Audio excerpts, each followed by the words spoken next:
evening, wherever you're located.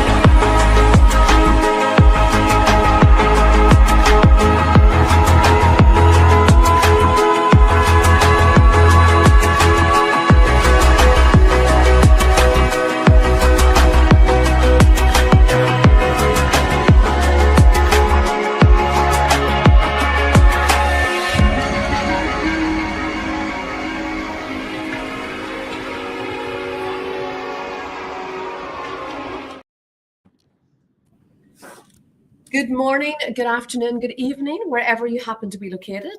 My name is Una van den Berg, and welcome to today's AML Watcher webinar series, where we're going to actually be discussing the challenges around AML de-risking and how that is reshaping correspondent banking. We're also going to be looking as part of this in respect of developing products, i.e. digital assets, and the impact that we're seeing that having in the correspondent banking world. So before I introduce our speakers, I'm first going to kind of start the discussion and the intro and then bring our speakers in. So first and foremost, is this a new discussion? The answer quickly is no. If many of you are like me, long-toothed in the compliance industry, you will have seen this back in 2012, 2014, 2016. We had multiple regulatory enforcement actions with regards to correspondent banking, in particular around nested accounts. And as a result of that, a significant amount of work went into transformation projects across some of the biggest banks globally in how we could improve the controls around correspondent banking. A significant effort went into that. A significant amount of de-risking resulted from that. But the fallout from that, from discussions with the likes of the European Banking Authority, FinCEN, MAS, Monetary Authority of Singapore, to name a few, was that this was the wrong direction. De-risking was not the intention of the underlying FATF guidance around basically risk management within correspondent banking. What is correspondent banking? For those of you not familiar with it, it really is the gateway that connects domestic financial systems to the global economy. To put it very, very simply, let's say, for example, you're located in Kenya and you want access to US dollar for payments to, let's say you're a retailer and you want to basically sell products overseas, but you need US dollar facilities. In order to provide that conversion from local currency to US dollars, you'll need to use a correspondent bank. And in the simplest way to describe it is that will be an authorized US bank that has been given permission from the US authorities to basically provide FX conversion services into US dollar to facilitate the payment of those invoices in global trade. That is the very simplified way to talk about this. And obviously our speakers today, they're going to bring a lot more context to this. But I just wanted to go back to basics. What does this allow? This then obviously allows trade. So it's not just restricted to FX activity. We look then into trade financing, etc. This is a magnitude of financial products and services within the correspondent banking space. But as I mentioned, over the past decade, regulatory pressure and risk aversion have reshaped the landscape. And as a result of that, we've seen actually a 25% decline in active correspondent banking relationships. And that was a figure that was given to us by Bank for International Settlements back in 2024. And that's pretty significant. However, if you look at the figures for trade finance, you probably find that the trade finance decline is much more significant because of the cost of doing business. And we're going to talk about that as well today in terms of the cost of compliance versus the return on investment in respect of the ROI from the organizations involved. Is it worth their time and energy to be involved in correspondent banking, trade finance relationships when the cost of compliance potentially outweighs the gains? So we will be looking about that today. But that has also resulted then obviously in more limited clearing facilities for smaller banks, in particular in the African and Caribbean region and parts of Asia. So in this session, we're going to explore whether correspondent banking network globally is stabilizing, how regulators can balance risk management with access. And let's be honest, whilst in theory, a lot of regulatory requirements make sense on paper and in a utopia would work, the reality is we need to complement regulation with the practicalities of doing business and understanding that we work in a business that is 101 based on risk. So we cannot remove risk, and we need to be practical in how we manage that. We will also then be looking today whether new technologies such as ISO 20022, blockchain, and CBDCs can reshape the future of cross-border banking. So will that actually take away from the need to have correspondent banking facilities, because there are other ways outside of the CB network that we can actually facilitate this? So without further ado, you've heard enough from me. I'm going to introduce our speakers today. First and foremost, we have Shelley Grayson joining us from X-Reg Consulting. Shelley, would you like to just quickly introduce yourself? Yeah, hi. Delighted to be here, Una. I'm supposed to be representing respectable compliance, but when I hear about subjects like this, I'm so excited about how creative compliance people are going to be able to change the future. And yeah, the correspondent banking question, it's a big one. And I'm speaking to you from Uruguay. And I've been in this business for about 300 years now. I'm known as the granny of crypto, which I'm still trying to take as a compliment. Delighted to be here, Una. Lovely to have you, Shelley. It was actually quite funny. I was at a conference, or I think it was last year, and Raluca, who's head of the AML division at the European Commission, was introduced as the grandmother of AML, and she took quite an exception to that and said, I don't want to be known as that. So I'm glad that you're taking that with the compliment within which it's due. So thanks, Shelley. And secondly, we have joining us today Mr. Vinay Vyash, who we actually worked together, I believe. Our paths crossed many years ago with Vinay. So would you like to introduce yourself, give a little bit of background about your experience in correspondent banking? It'd be wonderful to hear more from you. Sure, thanks. Yeah, we probably have worked, back in the depths of time. Vinay Vyas, been sort of in the world of financial crime more widely, for more years than I'd like to say. Been a investigator, had the fortune or misfortune, depending on your point of view, of leading a rather large investigation into a very well-known bank. And in terms of correspondent banking, I've been looking at it from a couple of areas. One of them was around the risk part of it, and looking at a risk-based approach for a bank that I did a bit of work for, and also with my sort of tech and sort of data hat on, how potentially data and tech may be able to support organizations better in being able to take on perhaps these banking relationships, which are considered more risky. Brilliant. Thank you very, very much. I know this is going to be a very dynamic discussion as well today, because we've all worked in this from different viewpoints. And we also all have different takes in terms of the challenges. So it's going to be great. But last but not least, we have Mr. Peter Drake joining us. Peter, so glad you could make it. Would you like to quickly just introduce yourself for our listeners today? Thank you, and apologies for slightly being delayed. My IT was letting me down at this end, I think. But thank you all. So, Peter Drake, I now work as an independent compliance and financial crime consultant, but I was at Deloitte for many years, almost 20 years, and at that point worked with Vinay, also in the forensic department there. During that time, I did a combination of investigations and advisory as a forensic accountant. And then I spent 10 years at Citibank as the regional head of AML for the Treasury and Trade business.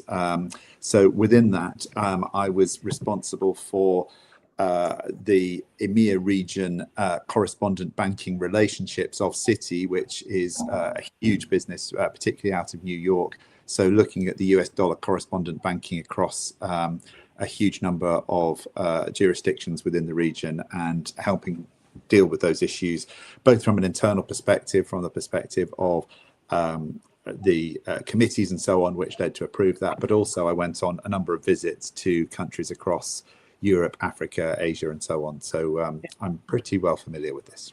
Yeah, and I can say that Peter did a good job because I was his auditor. So I reviewed some of his work, and I can tell you it was pretty awesome. Okie dokie. So setting the scene, just for some of our listeners who may not be familiar as much as we are with correspondent banking, and maybe Peter, actually, if you could pick this one up to start with, just explaining what exactly correspondent banking is and why do we need it? Why is it so critical in a global financial framework? Absolutely. So a correspondent bank is a bank which provides services to other banks, and in particular, in the context of international purchases, international trade. We're working in a much more globalized world than we ever did.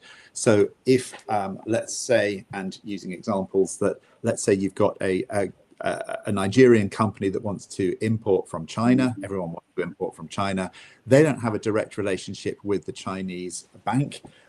So they approach their Nigerian bank. They will work through a correspondent bank that has a relationship with that Nigerian bank to then meet the link between that and the Chinese bank of the seller, so that the money can be transferred between those and to make those connections.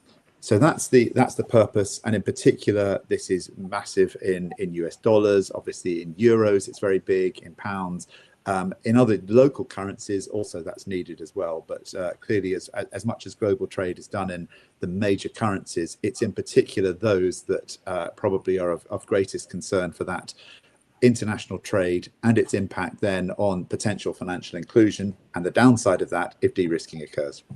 Absolutely. Thank you so much, Peter. And as mentioned earlier, we're going to, towards the end of the session, we're also going to talk about the impact of CBDCs, stable coins, etc., in correspondent banking and what that looks like moving forward in terms of future-proofing the global financial inclusion framework, so to speak. So thank you for that, Peter. Vinay, if I may bring you in on this now, obviously, as like Peter, myself, Shelley, you've been involved since the first wave of de-risking back in 2012, between 2012 and 2016. So could you maybe talk a little bit to talk about why de-risking first started and what has really been the impact so far that we've seen? Okay, so in terms of de-risking initially kicking off, I think it was as a way of the regulators reacting to initially the crash 2008/9, and that then kicked off a number of initiatives, and I think the pendulum, some might say, might have swung a bit too much the other way. Yeah. So that kicked off a lot of it, and then when you get things like, for example, FATF grey lists, etc., that then puts a lot of pressure on organisations to be able to demonstrate, that they are relatively risk averse. But as you quite rightly put it earlier on, if you don't take any risks, you're not going to make any money. It's true.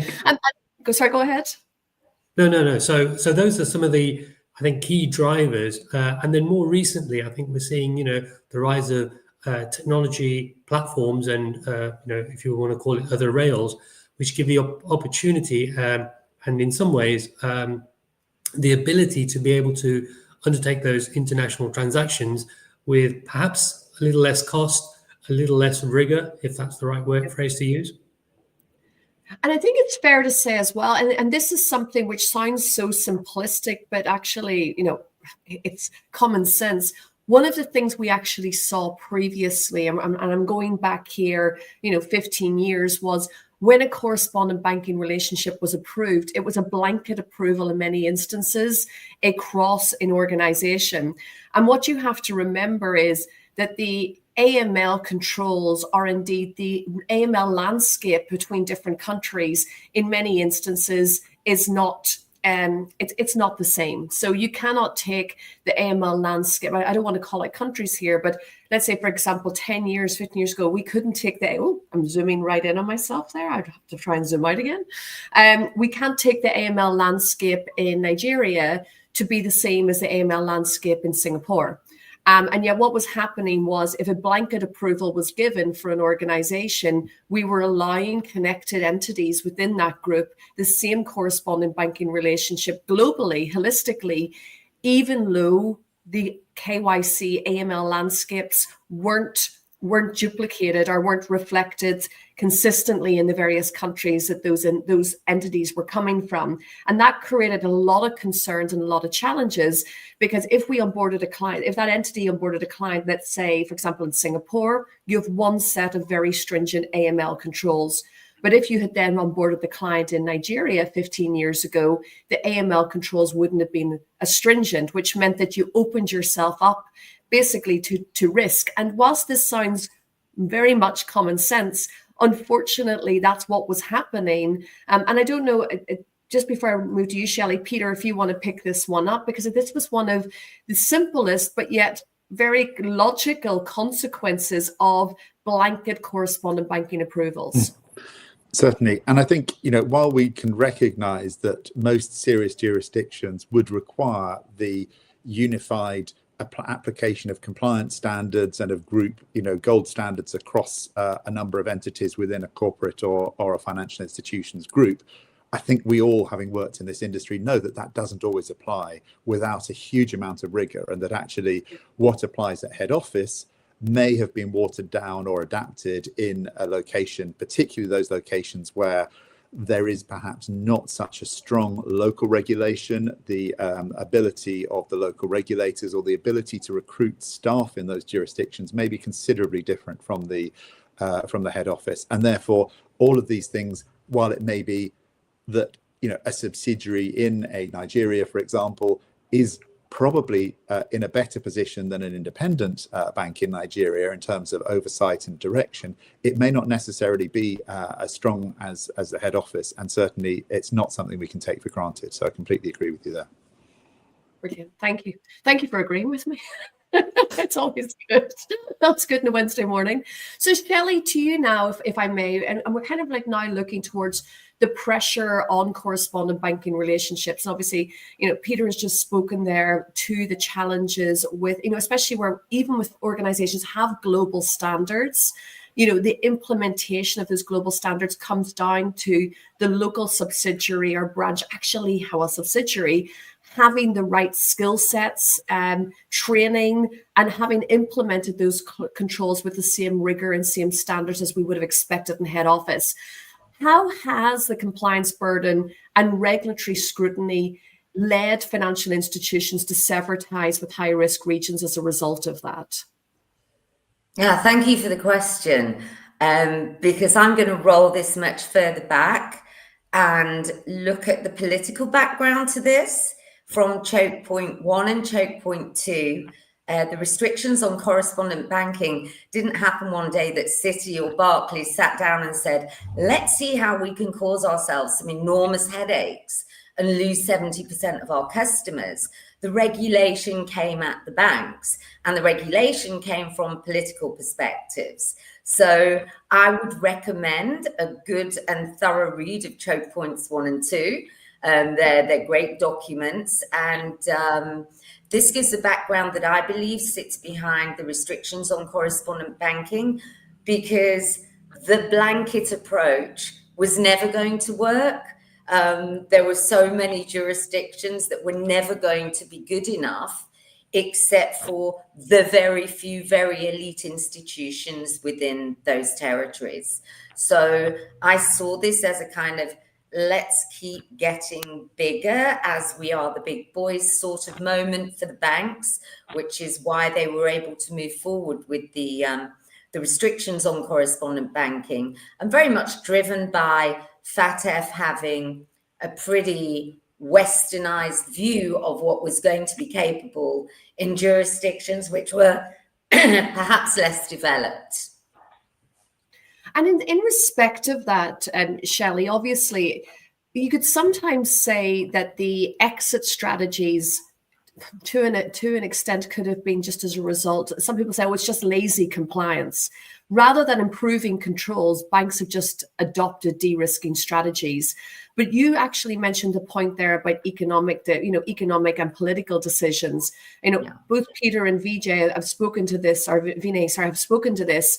If a corridor or a client isn't generating sufficient revenue to justify the compliance investment, it will be deprioritized or terminated. And so there are legitimate economic activity challenges with continuing these relationships where the cost of compliance outweighs the cost of doing business in terms of the return on investment. So, you've obviously mentioned the political aspect of that, but if you don't mind just picking up, especially given the fact that, for example, you're speaking to us today from Uruguay, what has been the impact of the decline in correspondent banking relationships since 2011, and particularly in the likes of South America and Africa regions? Yeah, thank you. So, of course, banks are not charities. Of course, they need to make money, but the cost of compliance is due to the complexity and volume of the compliance, which is a blanket compliance in the same way that banks are treated as, or the correspondents with the correspondent banks are treated as having a single facet to their operations, whereas there are many facets in financial services which risks are more contained in, and were it to be simply those activities that were covered by a correspondent banking relationship, then the picture would have looked very different. But it's kind of all for one and one for all. South America has long been feeling like the poor relation in banking relationships. So you've got massive economies in Argentina and Brazil, and then there's the rest of Latin America, which is much tamer, much smaller by comparison. But the friction on foreign exchange and the friction even on transferring money around the continent and beyond is insane here. You cannot believe how difficult it is to make a payment from LATAM unless you're using alternative payment rails. Perfect. And that's absolutely correct. And so taking this kind of one step forward, and if you don't mind, if I kind of move over to you now, Peter, sorry to throw you in this.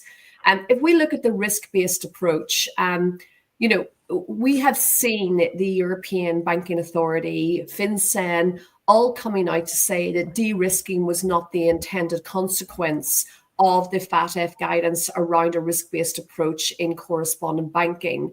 So without exiting relationships, how does the FATF kind of RBA help banks manage risk without exiting those relationships? Thanks. It's an interesting question, and I absolutely recognise that tension between the two different political imperatives here. One is to keep the system safe, and as you say, the Europeans, the US, and other authorities have pushed that from a very much regulatory perspective, and the regulators themselves have been very hard on making sure those are done. Equally, on the other side, the US State Department and others, and FATF wants to have that financial inclusion. So the risk-based approach really comes down to, I think, let's say, you have to have a threshold of these relationships being financially viable. So there needs to be enough traffic, enough money in the system from those particular entities to make the underlying account maintenance worthwhile. And that can run into tens of thousands of dollars at onboarding, but also in terms of refresh and renewal, added to which not just sort of standard transaction monitoring, but also understanding the nature of the relationships, the nature of the use of those corridors. So things that wouldn't necessarily be picked up in a standard transaction monitoring system. These need to have analytics overlaid. They need to have analysts and individuals who are qualified to review those and see what's unusual and what's there. So all of those things can be built in a way that the risk can be manageable.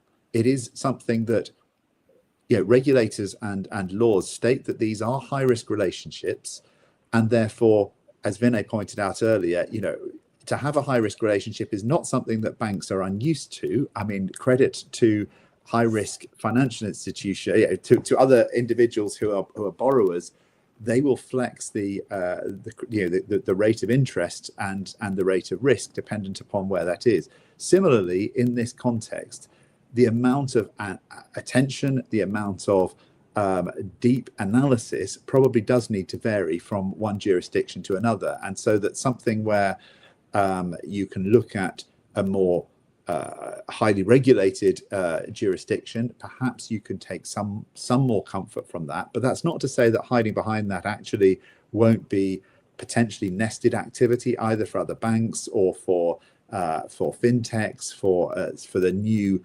wave of financial activity, which then needs to be understood. So it's finding that balance and being able to articulate how the correspondent bank has got to a point of being comfortable that the risks it is facing are mitigated, and that also it perhaps has said, we're not going to take specific types of underlying activity. So no nested activity, perhaps nothing on behalf of local charities or NGOs, and these, nothing on behalf of gambling, and to strip out the lines where it becomes unacceptable, at least enabling the normal traffic of businesses such as I referred to earlier, the import exports, the movement of remittances between people working perhaps overseas in higher income jurisdictions, sending money back home and so on. These are things that we don't want to prevent, but we have to strip away perhaps the very highest risk elements in order to be able to demonstrate preserved compliance.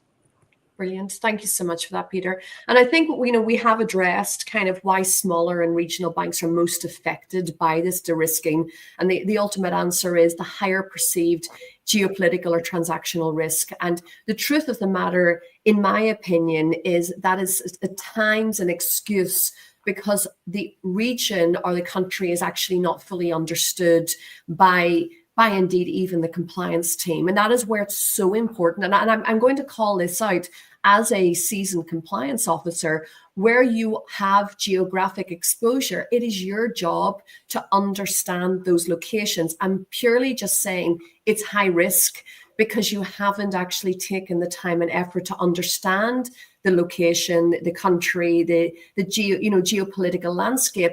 That is not an excuse. Your job is to really understand it in more detail. And, that was actually one of the reasons I took myself over to Asia for 12 years, because working in Asia, especially with the larger banks, you're working across 17 countries, which I remember Paul Jeftovich said this, ex-CEO of Austrac, and obviously then at HSBC and now head for one of the large Australian banks.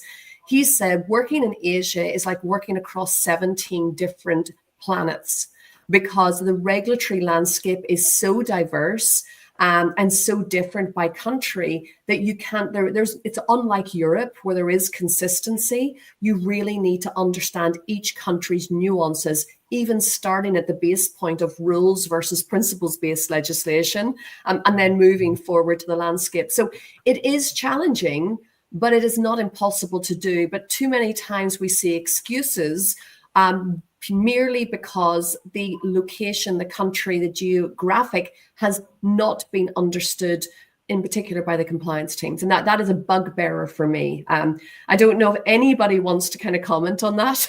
I guess I could be contentious, but it is something that frustrates me continually.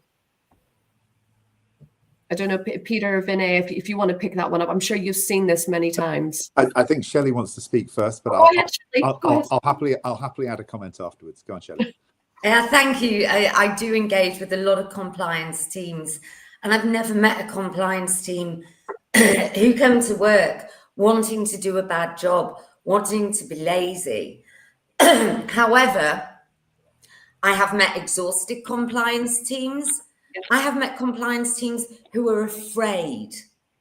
And this is sometimes what drives their decision making is it's just not worth it. It's just not worth fighting for a correspondent banking relationship when there is not the support there and the holistic understanding from management who are also party to that decision making. You know, like no one got fired for hiring IBM. Like some people did get hired for signing correspondent banking relationships with Nigeria. So that's why people stick to IBM. You see, if I'm just going to jump in there, sorry, before you speak, this is actually something that again is a bugbearer for me. Compliance officers don't own risk. Our job is to advise. Therefore, it is not their responsibility to make decisions. It's rather to provide advice based on the regulatory environment and the products and services and the risk that presents itself based on our mitigated controls. Our job as compliance officers is not to make the decisions. And that is where compliance officers shouldn't be afraid. But I hear what you're saying. Unfortunately, when the cookie crumbles, there's always going to be one individual or a team of individuals who will be called out as a result of that. Sorry, Peter, I saw you nodding on that. No. So I'll just elaborate on that. I think there's two things. One is absolutely right. It should be that first line of defense who owns the relationship. They own the revenues. They should own the risk. And more holistically, the departments and the heads of those departments should know that in order to manage those risks, they need to be funding their experts, it could be that you have enhanced due diligence and a lot of this in the first line, or it could be in the second line, depending on the organization. But holistically, the organization really needs to understand those risks and be sure that they're mitigated. Yeah. And I think from the perspective of, doing a bad job or doing a quick job as compliance, the quickest answer is no. And I think none of us who've worked in compliance ever want to be known as the department of no. I think, when I was working in that environment, I always tried to make it, well, if it's a no today, what I want to be able to tell you is, here is the path to yes. Here are the things that are necessary that are going to get you to a position where we can do this business in future. And I tried to apply that internally within the bank that I was working at, but also externally. And for example, we had a very difficult case with a bank in Pakistan that had some issues. They had been fined in New York for activities they'd undertaken there, but they really desperately wanted to have a US dollar correspondent. And I sat down with the CEO in Karachi and I said, look, if I have to give you an answer today, it's no, but I want to be able to give you a yes. And here are the things that I expect you to be undertaking in the course of the coming months in order to remediate your own organization so that we can get to a point where actually we can sign off on this as being compliant to the levels we need to be acting as your correspondent bank. So I think that kind of engagement is necessary, but it also doesn't come cheap.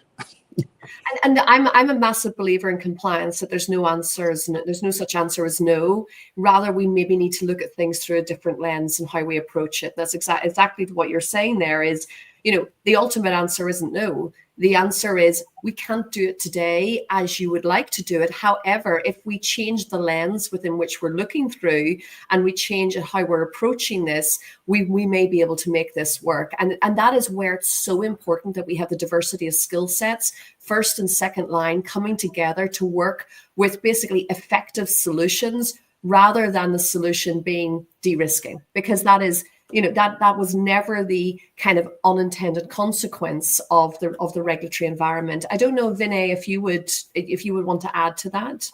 I mean, to Shelley's point earlier, compliance professionals are, being bombarded with updates to regulation, etc. Worst case scenario, it's something. It could be as bad as sort of 200, 250 updates in a day, depending on how large an organization you are. So that's one thing to take into account is, they've got so much going on. And then, and to, Peter's point, a lot of organizations are, take the easier route, which is, if we just say no, we're okay. And, compliance has now got this strong arm that it's trying to use. But you have to take it with a bit of pragmatism. And to the point that Peter made was that, how can we get to that point, where, yes, we can have this relationship, and it might mean a bit more scrutiny, and then that level of scrutiny can be eased off once that relationship matures. And I think that's one of the things that organizations should be thinking about as well, because ultimately the decline in these relationships is at the detriment of the people who sort of benefited from the most, in less developed countries, and we're sort of disadvantaging them the most. Yeah. And we will talk about technology, towards the end of the session, but this is where technology in respect of across the board compliance is so important. We should be focusing our attention and our efforts on where the risks are and understanding those risks and allowing technology to do its job so that we can spend our time practically and in the most effective way. But as you've all rightly alluded to, unfortunately, that's still not happening to date. And compliance officers are drowning in manual processes and paperwork because of the fact that we're not utilizing technology to the best of its abilities. So we will come back to that.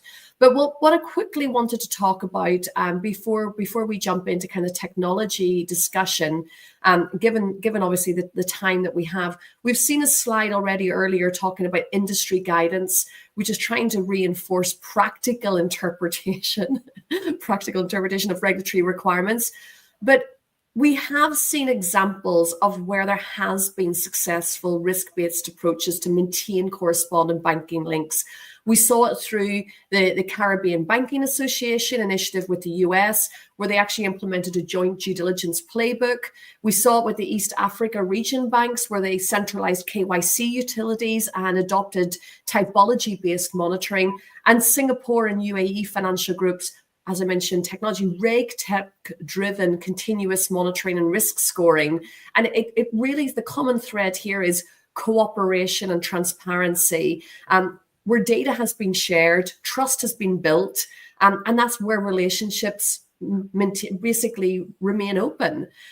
So how can financial institutions balance regulatory compliance whilst maintaining global banking access? And maybe, Shelley, if I ask you to speak to this first, thinking about kind of jurisdiction risk-based thinking, moving away from that to customer and transaction risk thinking, and looking at behavioral analysis that do align with the expectations of regulators. Sorry, Shelley, I've thrown you in there. Oh, you're on mute. So first of all, I recall, you were one of the thought leaders, or the thought leader, who worked on a Wolfsburg style questionnaire that was more suited to more advanced technology. And that went a long way towards identifying which operations within any particular institution would or wouldn't be within the perimeter of appetite for correspondent banks. So I've seen progress in the right direction already. But yeah, it is going to be a matter of, there will be sections of financial institutions, particularly in new technology, fintech, payments in particular. There will be parts of those organizations that will be well within the appetite of vanilla banks. And then there'll be parts of those organizations which, if they're not segregated appropriately, so the consumer retail division, and you just cannot monetize compliance in those sorts of divisions. So how is it that is going to be dealt with? How is that risk going to be taken away from the correspondent relationship, which is on the wholesale side, but still engaging with the same institution? I think those are questions that traditional finance still struggles with, and NewFi has got their head around absolutely. Brilliant, thank you. And that actually very nicely, and thank you for that, Shelley, segues us into product evolution. So as many of you will be familiar with, obviously CBDCs such as the digital yen, they are developing, and we're seeing a shift away from traditional correspondent banking dependencies as a result. We're also going to talk in a minute about stable coins and kind of where they are helping, but also where they're currently failing. But just with regards to the central bank digital currencies, this is a strategic shift in how cross-border money is settled. The traditional correspondent banking model was nostro-vostro accounts, which were slow, chunky, time-dependent, in terms of settlement. CBDCs basically are instantaneous, real-time clearing without those layers that previously exist. It's not just innovation, it's sovereign risk management, but the shift is gradual. And I don't know, Peter, if you want to kind of pick up the gauntlet on this one, kind of talking about the move away from dependency on traditional correspondent banking models if we can remove the inoperability and AML issues within the CBDC designs? I probably don't have all the answers to this one, and I'm not sure anyone does at the moment. I think where we do have the ability is actually, with digital assets, the blockchain underlying them has the ability to contain a huge amount more information than the Swift fields that we're used to or anything else. It is actually possible to embed within the transactional activity a much greater knowledge of what is actually going on. What that requires, however, is that the institutions that are actually looking at that and the passage of it and clearing, making this, the on and off ramps between these currencies and regular fiat currencies, that they are actually understanding what they're dealing with and they're properly addressing whether or not they're actually able to understand that data that is accompanying the blockchain, able to interpret it and able to make decisions based upon it.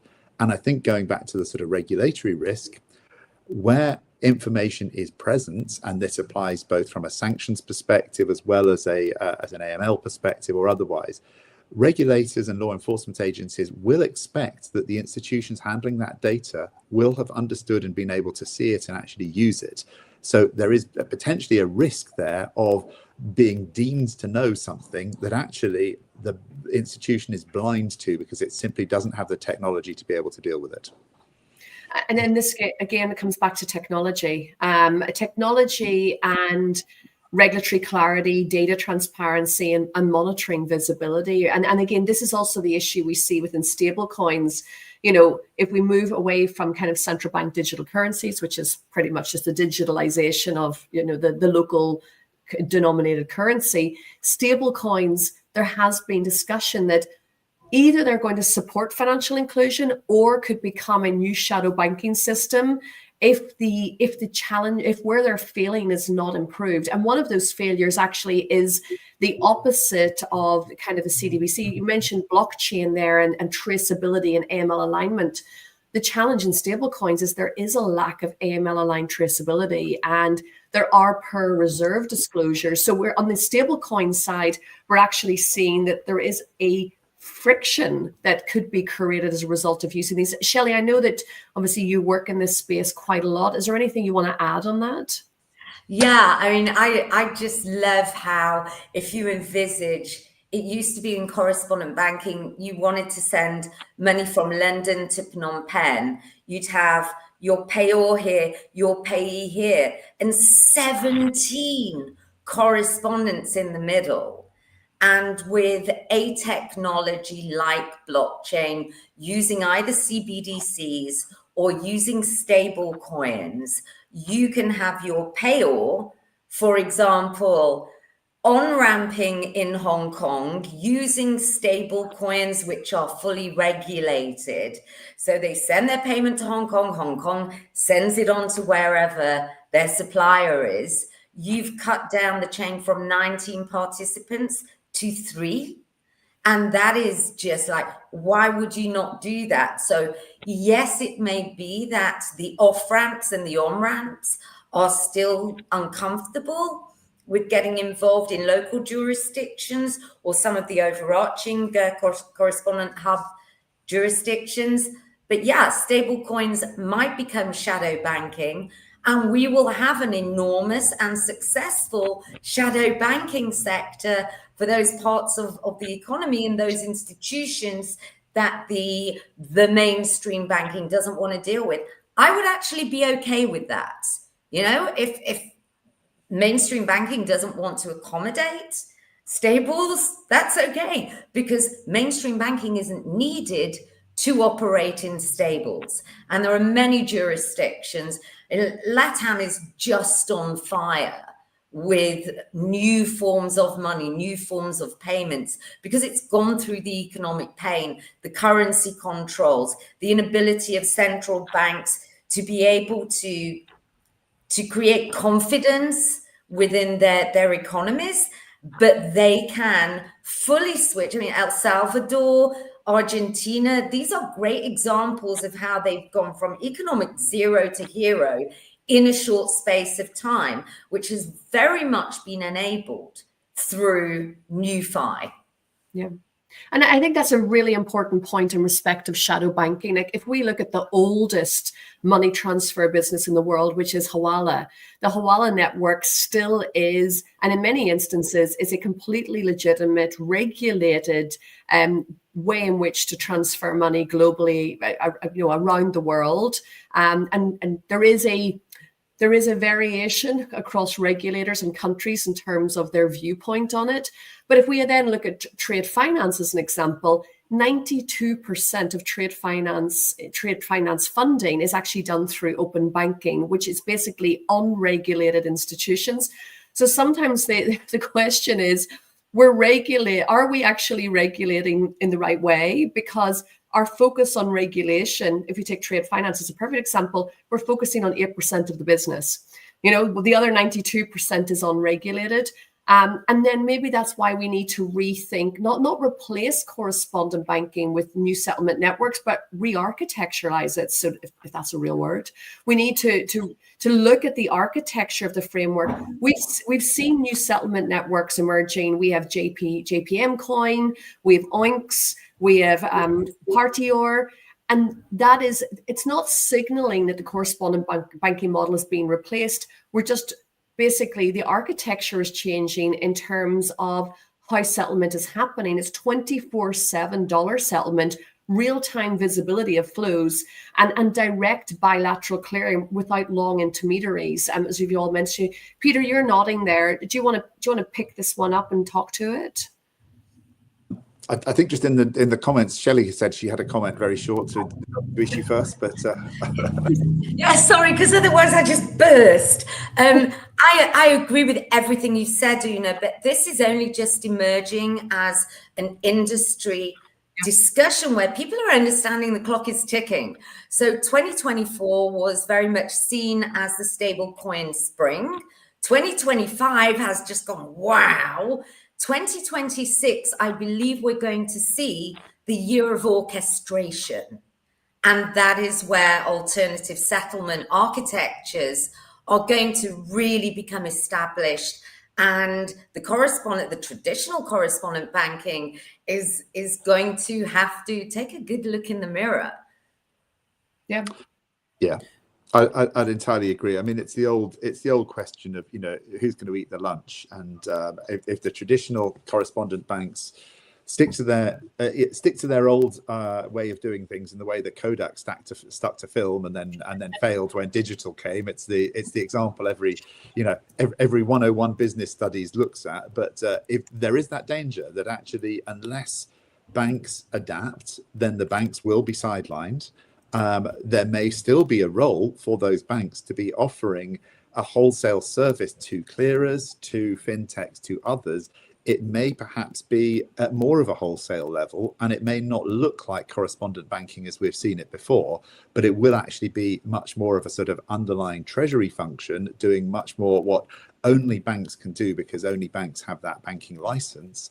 And sticking to their knitting as far as that's concerned, really actually providing a good service and really understanding who they're dealing with, because effectively they will be dealing with a lot of what we've historically thought of as sort of nested activity, because it will all be behind the screen of the other financial institutions in the new wave that are dealing with these things, unless banks themselves decide to adopt or include trading in stable coins or other new forms of financial activity themselves. Completely agree. Thank you, Peter, for that.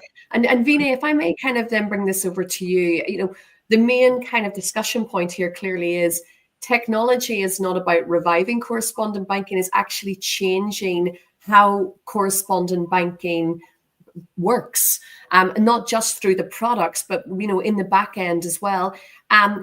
Technology is an enabler, but it's not the answer in isolation. And we need to also take a step back and understand what the customer needs. One of the biggest challenges we've been seeing to date is that we've been improving the front end customer experience, but in the back end, we still have hamsters running in the wheels, if we're perfectly honest. So we need technology to be a holistic should I say, holistically support and complement the infrastructure, but it cannot exist in isolation. So I don't know if you want to kind of pick up that. Is technology the solution? And what does that mean for organizations? I would definitely say technology alone is not the answer. I mean, if you sort of step slightly to the side, that if that was the case, then all of these sort of enforcement actions that you see should all be starting to disappear, because the technology is going to solve all of our problems. But the problems, I think, are down to culture, and not having that right culture within the organization, and then trying to sort of spend more and more on technology and processes to fix that, but not necessarily addressing the underlying issue. And in terms of technology itself, it's and what we're seeing is an evolving landscape. You know, I mean, compared to sort of traditional correspondent banking, which has been around for a long time. You know, new technology, you know, virtual assets, etc., and trading with those is very much in its infancy, but it's, you know, evolving and maturing very quickly. And some of the challenges that we see today will be overcome, and as it becomes more ubiquitous, the technology will improve, but also people's confidence with it will improve as well. And to your point earlier, that what's the real problem we're trying to solve? Is it correspondent banking, which is in itself just a service to help, you know, for example, in trade finance, someone able to buy something in one country from another country, for example, and taking that step back and saying, what are we really trying to do? What are we really trying to achieve? And if you're not supporting them well enough with the infrastructure, then, you know, we're going to have to evolve maybe quicker than we're doing at the moment. Absolutely. And I don't want to kind of jump to AI. It was actually Adam McLaughlin at Fenergo said this recently, and it's a quote that I keep repeating because it was so beautifully phrased. It was, instead of looking at AI as the solution, first understand your problem statement. And that is 100% true. And in order to understand your problem statement, that means one source of the truth in your data, fantastic MI, which shows your basically top and emerging risks, and then trying to understand, well, like, how do we solve the problem statement that we're facing here? Is it human? Is it technology? And if it is technology, does that mean that we need to look also at potential AI use cases? There are definitely AI-driven analytic use cases within the TradeFi space, but I think sometimes we need to take a step back and ask ourselves, is this the way forward? And to all of the discussions we've had today, will correspondent banking in the future look like it has in the past? The quick answer is no. I think we're all on the same page in that. Will our frameworks and our controls and the products that we use change significantly to support it? The quick answer to that is also yes. And also we need to look very carefully about how we monitor those relationships to understand the embedded risk within those relationships. And on the screen here, we've kind of shown, you know, traditional monitoring versus AI monitoring, behavioral analytics, and how that can actually help in trade finance.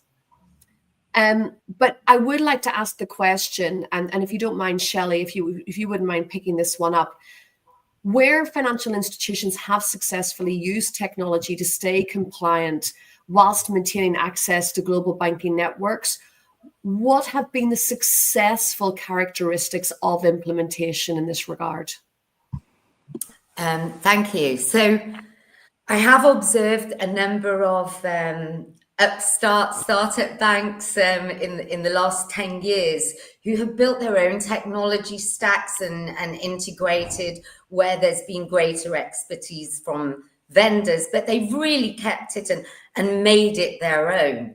And I take your comment actually is very interesting, that having that great data, having that MI is what drives good outcomes for AI, because, you know, rubbish in, rubbish out. But that has led me to actually quite a horrific conclusion, because I'm a privacy maxi and I don't want people watching what I'm doing. I think that isn't their business, and they may be making judgments without full information and context, and therefore hurt me.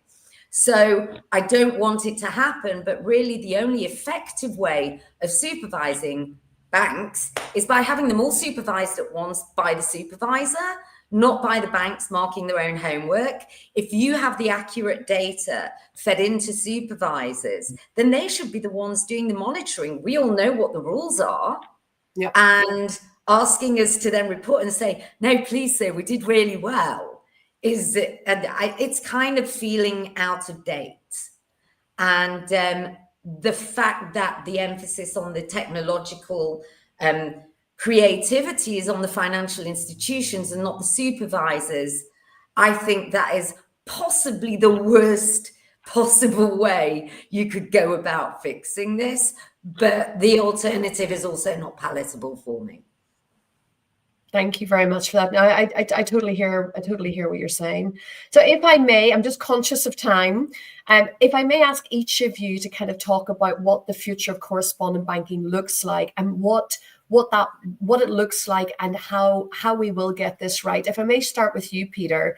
If we're going to get this right, and obviously not just protect institutions, but also the integrity of the global financial system, what does the future of correspondent banking look like, and what does it lie in?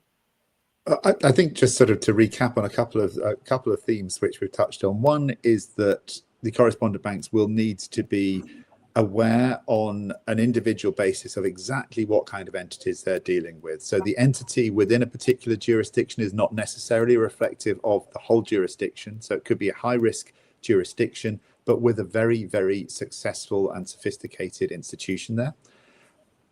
The second point about understanding the individual institution is that with the new technology, there needs to be a much deeper understanding of all the different ways in which that can be used, and also the different risks that may pose, and to be really understanding very specifically of the risks that are actually being faced, and to make sure that they are fully mitigated.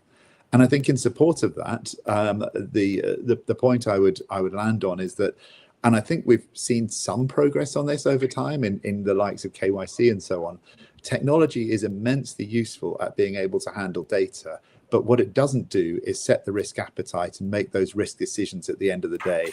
Any artificial intelligence needs to be programmed with a view as to what is acceptable and what is not unacceptable, and anything that goes in to support that, can be amazing technology, but it still needs to be humans directing and deciding at the end of the day the way in which this should be going. Absolutely, really well said. Thank you, Peter. And also, Vinay, same question to yourself. I feel like I'm on blind date. Same question to you, Vinay. Well, tonight, to build on Peter's point, I think it's going to be a case of understanding what the technology can do and how you best leverage it. And the phrase that I often use is a human in the loop, where you're enabling that human to be able to come to the really key value-added decisions that they need to make quickly, with the support of the right kind of technology in place. And I think that's going to be the way forward. Another prediction is maybe a lot more peer-to-peer related transactions and less of a need for correspondent banking. But, that's definitely gazing at my crystal ball. Thank you for that, Vinay. I really appreciate it. And last but not least, Shelley, to you. Thank you. I would like correspondent banks to consider the following changes, which is to restrict or calibrate to risk appetite, and that can be done through smart contracts, so they can have an absolutely fully guarded gateway as to what is or isn't within their risk appetite perimeter. To exchange acceptance on the basis of transactions, not blankets, because that's also going to be much easier to manage within thresholds that have been set by the organization. Get faster and cheaper, and exchange due diligence information with a regulatory passport. The amount of money we spend on either proving we're legit or trying to get other people to prove they're legit again and again and again and again. I would love to see that eliminated with regulatory passports. Brilliant, brilliant. Very, very well said. Well, that actually takes us up now to the hour. Thank you all. I think the goal here is obviously not fewer relationships. It's safer, smarter, and more resilient ones. And I think those could be the key takeaways from today. Thank you to you, Shelley, Peter, and Vinay. Really, really appreciate it. This has been a very dynamic, fantastic session. I hope everybody has enjoyed participating in today's session. And I'd like to thank you to AML Watcher once again for hosting these really informative webinars. And of course, to everybody who's attended. So to everybody, thank you so much. Have a wonderful day ahead. And if you'd like any further information in terms of how attendees can balance compliance with maintaining correspondent banking relationships, please feel free to explore AML Watcher's solutions to manage compliance and enhance risk management. And on that note, have a wonderful day and thank you all. Thank you too. Thanks very much. Thanks, Thank you. Una. Bye. Thanks. Bye.